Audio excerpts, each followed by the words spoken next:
Ani, bonjour. My name is Natasha Fisher, and you're listening to the Indigenous Setlist.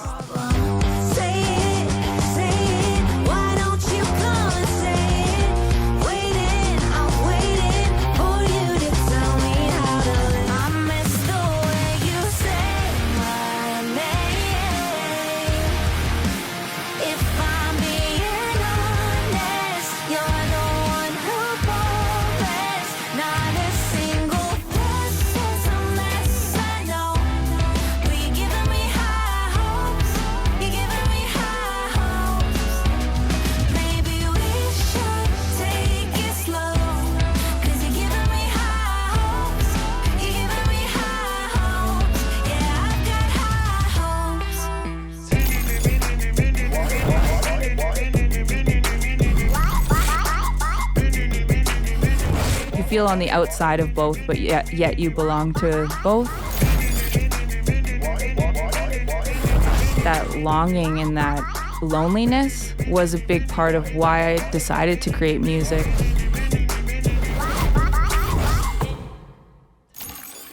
Ani, bonjour. My name is Natasha Fisher. Music was a huge part of my life growing up. My dad was a huge 60s, 70s pop and rock fan. So I got like a really good grasp on kind of iconic, legendary albums that I still listen to today quite often.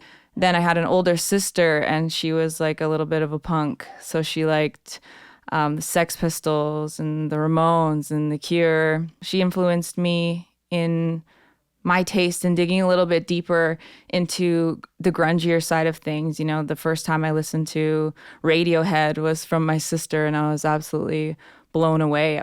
I had like a really well-rounded vibe to go off of, and I always appreciated live instruments. My sister played guitar, and I always like would just like watch her fingers, and I think there's like an old picture of me when I was like, I don't know, like 7 or 8. And like, I'm like beside her. She's got her electric and I've got my acoustic, and like my fingers are like totally in the wrong spot, but I like just think I look the coolest and I'm just copying her. And yeah, I think it was like self-soothing for me. I had a lot of ADHD and attentive issues, which a lot of people who end up in arts do. And I felt like it was a way to like stim throughout my day. So I'd copy things and sing things. And even if I didn't quite know the words to it, I would like just pretend. And even as a baby and as a kid. So yeah, I think it was always something that was in me. And I think for a lot of artists, it's the same. You don't really know what you're doing until you do it. And for me, you know, music it wasn't structured till it was. What's the matter with your head?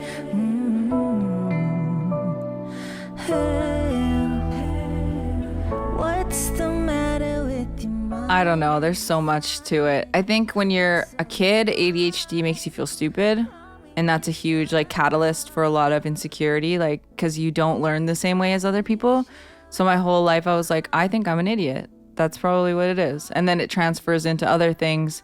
But, you know, now I know I learned completely different. You know, I tried medication, I tried different ways. And honestly, like I don't know if it's a superpower. I do everything really, really fast and then I burn out like a shooting star. And then I kind of die down for like a couple weeks and then I'll do the same thing over and over again. So I think I just have to accept the seasons of who I am and be okay with that. Because for a while I'd be like, why I can't form thoughts anymore. Like what is wrong with my brain?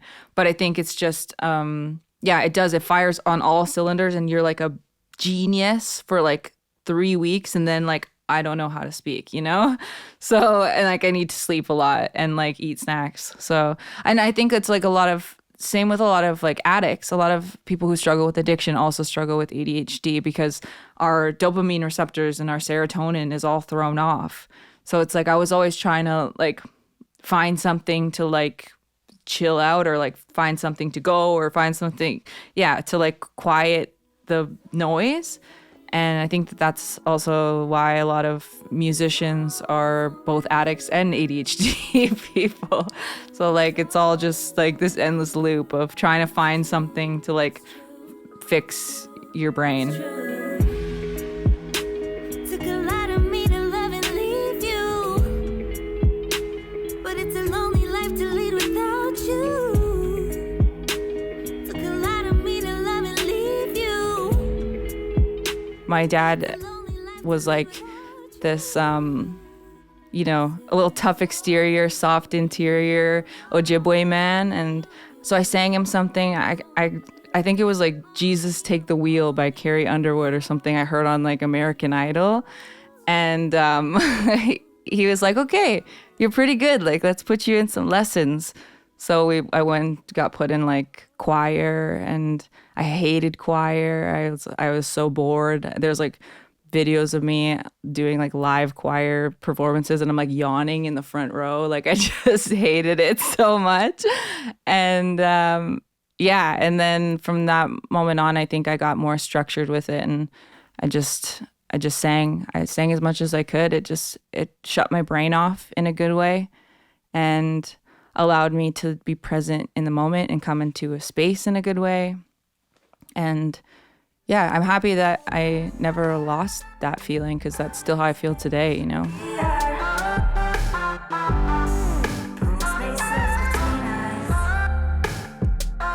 I didn't grow up with a lot of aspects of my culture.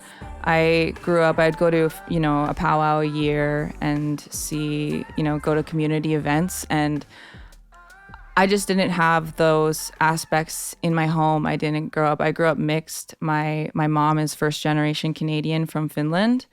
So her side of the family was all Finnish immigrants. And then my dad went to Indian day school, and his parents both lost a lot of their culture too. Like his mom went to residential school in Canada, which was designed to kill the culture, right? So a lot of the things that, you know, my great-grandparents had and that my dad's great-grandparents had were kind of lost along the way. So by the time, you know, my dad went to Indian day school, a lot of the culture was lost, and, you know, he no longer had his language, and he, you know, I don't think got to experience the arts of Indigenous culture. There was times where he'd get sent to his grandparents' house and live off the land with her for the summers, and he said he like really loved that, and that was a cultural aspect. But I don't think that music, like traditional singing and drumming and hand drum songs and stuff, that wasn't really a big part of my dad's life. So I've had to learn through my family members that did grow up with their culture. And I've gotten the opportunity to learn more now. When I hear that drum and when I walk into spaces, and I know how connected I feel to those who came before me, because it's so beautiful, and it's so you know, deeply ingrained within our culture and who we are.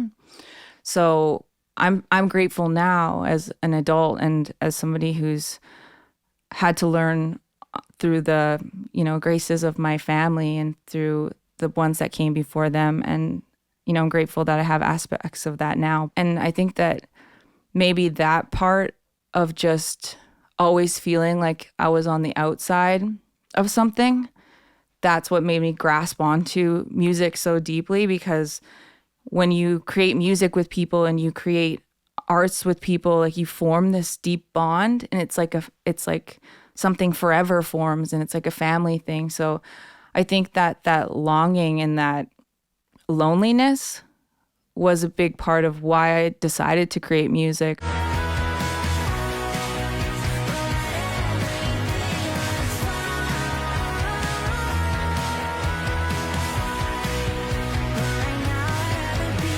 The crazy thing is that like Finnish people and Native people are quite similar in a lot of ways. You know, like Finnish people have saunas and Native people have their sweat lodges, and like Native people and Finnish people like know how to live off the land.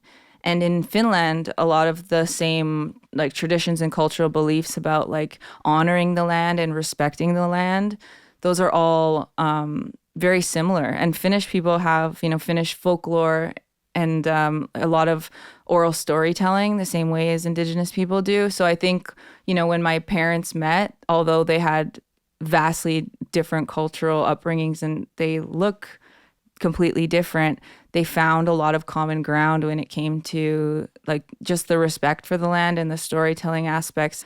Growing up in the middle of two worlds and then trying to like really find your own was my lifelong journey. It's just been because you feel on the outside of both, but yet you belong to both. And I think now, as I get older, I really feel confident in my place now and who I am, and the knowledge that I've been able to grow over the years in both cultures. But yeah, I think that's where my love for wanting to fit in somewhere came from, is just feeling like I belonged nowhere. I miss the way you say my name. If I'm being honest, you're the one who promised not a single thing would change. If I'm being honest, you're the one who promised, you promised. I think like from being a kid, like I always had secret dreams of becoming a singer. And yeah, I think I've been like a expeditioner when it comes to making music myself, because I started just writing things on the keyboard or at the guitar when I was like living with my parents in Thunder Bay, which is like, it's far. When I say like a small northern city, like it's like 16-hour drive from Toronto, and then the closest major city is like a 10-hour drive, like the other direction. So it's like, it was 100,000 people. It's a hockey town, so like people who come out of there are mostly like hockey players, and that's all that everyone cares about. So like arts, there was nobody that I knew of that was like making a career in the arts. So when I was 18 or 17, when I graduated high school, I moved to Toronto, and it was there where I really started to collaborate with people. And it was like when I found out that there was like people that went to like whole music schools, like places that were like high schools that were designed for like creative kids. And I was like, why didn't I grow up here? I had a lot of like animosity towards my hometown for a lot of years, because I was like I feel so behind. So when I first started making music, I was like in this like weird like R&B electronic zone. Tell me that I have you all to myself. Lie to me, lie to me. Tell me that I have you all to myself. It never really felt like me. It never really felt like who I was on the inside. I always feel like R&B's like sensual and slow and strong, but with soft undertones. And I feel like that just like wasn't me. And I, put out a bunch of songs, and I started to kind of grow my own base of people who I knew in the city. And then, from then on, I think the artistry just grew, and you grow into yourself as you grow older, and you kind of revert back to who you were and what made you like music in the first place, and stop relying on, I guess, what is popular, and maybe go back to what you really should be doing. The music I'm making now, and why there's such a big like shift in my discography from like this person that I honestly like. Sometimes I listen to those songs and I'm like, I just don't even recognize this person. Like it's feels like a lifetime ago. I think that I'm finally doing a project about my 20s, like what all happened throughout my 20s and coming into myself. And I'm not specifically making this album because of my indigeneity or like to showcase my indigeneity. I think I'm an Indigenous artist in no matter what I do. But for this one specifically, it's going to be my story of recovery. Temporary insanity let the city and you get the best of me. Something shifted, now I can't sleep. Thought it would have changed by now. Never thought I would leave I struggled when I was in my 20s all the way up until I was 27 with addictions and mental health. And, that's why I could never really get myself where I wanted to. I had a lot of opportunities in my 20s that I had absolutely just burned to the ground because I couldn't maintain consistency and I couldn't be professional and I couldn't show up when I was supposed to show up. And, I think in a way that does have a lot to do with my generational trauma and the trauma of my family. My dad is a recovered alcoholic. He's been sober for almost 40 years. And my siblings as well have struggled, and I'm the youngest of four, and I'm grateful to be sober today. And this album that I'm working on is, I think I've been able to, because it's been a few years I've been sober, I've been able to take a step back and to look at my 20s and my life at more from the outside. So I never got to write party songs. I never got to write these like fun in the moment songs. And so we're writing this album like a recovery journey. So it'll be from my still struggling times and those chaotic moments, because I feel like often for me, especially, I feel like I don't want to just start writing from this healed perspective of me, because we're missing half the story. You don't get to see that like chaotic, blissful, like toxic vibe. And I want to be able to make content and make videos that can showcase who I've been and then the change in the arc of who I am now, because I wasn't always the person that I am now, but I'm not ashamed of that person. And everyone's always changing and growing. But I think that if I miss out on talking about all of those other times, then I miss out on half of my life and explaining that. So I think this album is like a big part of being able to be transparent and being able to be real and honest about what that looks like, about what recovery looks like, what it feels like.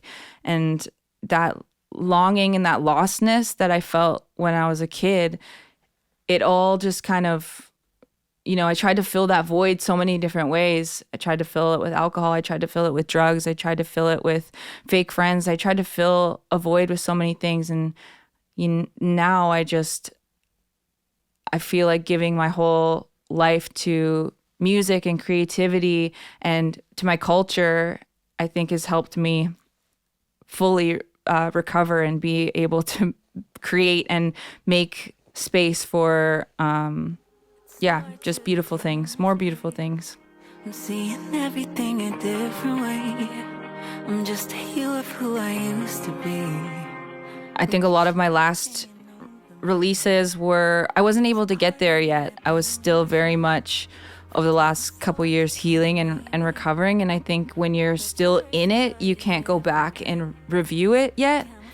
And in the last year and a half, I've been on my sobriety journey for like 3.5 years now. So I think in the last year and a half, I've really, really come into myself. And I feel like I can look back on it with honesty and not rose-colored glasses, or I don't know, it doesn't trigger me as much as it did. So I think that even with the little bits that I've shared when I've shared milestones of sobriety on social media and talked about getting back into like health and fitness because of sobriety, I think that even with just those little posts, people have commented and been like, "You're inspiring me to get sober today," or "Thank you for sharing this. I thought I was alone."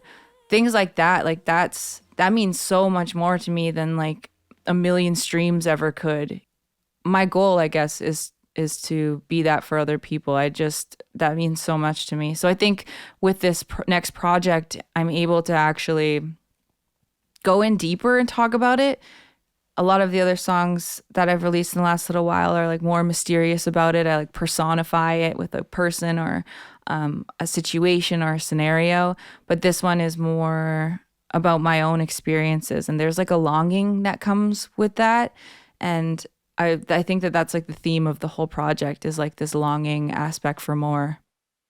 I think in my last couple records, I was just focusing on creating a vibe and getting better at writing songs. And I've been very much an independent artist. I don't have a team. I don't have anyone around me to be like, oh no, that's good, maybe you should put that out. So I think a lot of the times, a lot of the filtering has come from me not being ready to share those things and not being ready and open over the last couple years. But I have a song, it's called Push and Pull, and it was off my EP, Temporary Feelings.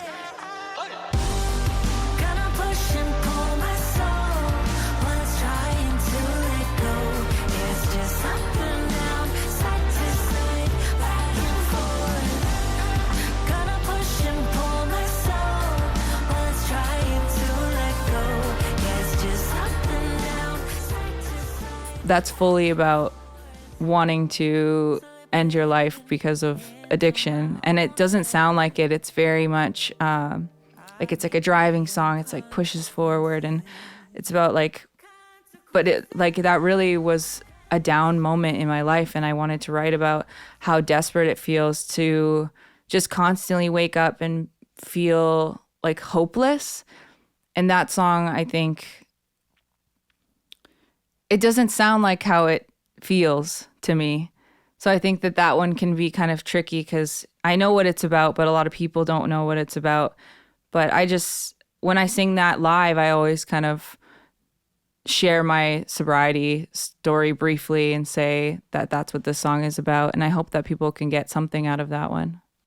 When I was 16 and I grew up in Thunder Bay, I had a mentor, and his name was Ron Knitsky, and he was this Indigenous knowledge keeper, and he would travel to schools. And then me and his daughter were both musicians, and he was like, why don't you come on the road with me for a couple of dates? So we started going, and we would sing like these covers of songs and talk about anti-bullying workshops and do like, don't be a bully, you know? And then as I got older, I kept doing these workshops, but we started doing like more music-based workshops with my cousin that I was mentioning, Classic Roots, the DJ. And then it just kind of, I think word got around my community, and all these like Ojibwe, Anishinaabe, and like OG Cree communities in the north. They're all pretty close, and word got out that we were doing that, and they wanted to bring us to their schools, and they wanted to bring us to their classes and talk about music and sobriety, and talk about how music, it's honestly like it could be anything. It doesn't have to be music for people, you know. It like if you just find anything that you're passionate about, that's like my hope, that anyone finds anything that they're passionate about and it can derail them from derailing their life, you know. And that's what happened to me. I still keep getting booked in my area, and I love my community, and I love going back there and talking to the youth. And it's been so, I think if anything, it's been more impactful on my life, and it's given me such purpose as I go out to do something that, you know, making music sometimes feels, I don't want to say selfish, because it's not, but it feels very internal and all the things. So getting to share the knowledge that I have, especially to people who do want to be in the music industry, it can be like a dark hole when you think about what is going on. Like, how do I even get there? What do I do? Where do I start? So I think that that's also been nice to be able to share the knowledge that I have to other youth that are interested in their families. I just want something real. This is a mess, I know. But you're giving me high hopes. You're giving me high hopes. Maybe we should take it slow. 'Cause you're giving me high hopes. You're giving me high hopes. We're just closing off the EPs and then getting into album world. I'm super excited. I'm working with this new production duo. They're songwriters and a songwriter and a producer. And it's been nice to not have the whole weight of something on yourself. Like, I'm always like co-producing it and then writing it and then like sending mix notes and then sending like master notes, and I'm like doing a million things. And it's nice to kind of like allow somebody into my brain to like help me write the thoughts and get it all out. It's still completely coming from me, and it's all my own writings and my own thoughts, but it's like nice to have someone there to like organize them, going back to the ADHD thing. And then like a producer who's like really moving through like feeling and focusing on like, what is the song, what is the feeling of this song. So I think that I'm just excited for this new chapter of working with some people who like really know how to put together album projects. And then yeah, because the all of the stuff I've been doing so far, I feel like I almost can't look at it from a like a bird's eye view, because I'm like just so in it. I'm like, oh, maybe I should have checked the mix notes on that. You know what I mean? Like it's like can't even be about like the art anymore. So yeah, I'm super excited for the final releases for this EP, and then I'm excited to just jump into album mode. You've got something on your mind. We have 2 songs left to fill and just filling into like spaces on the project.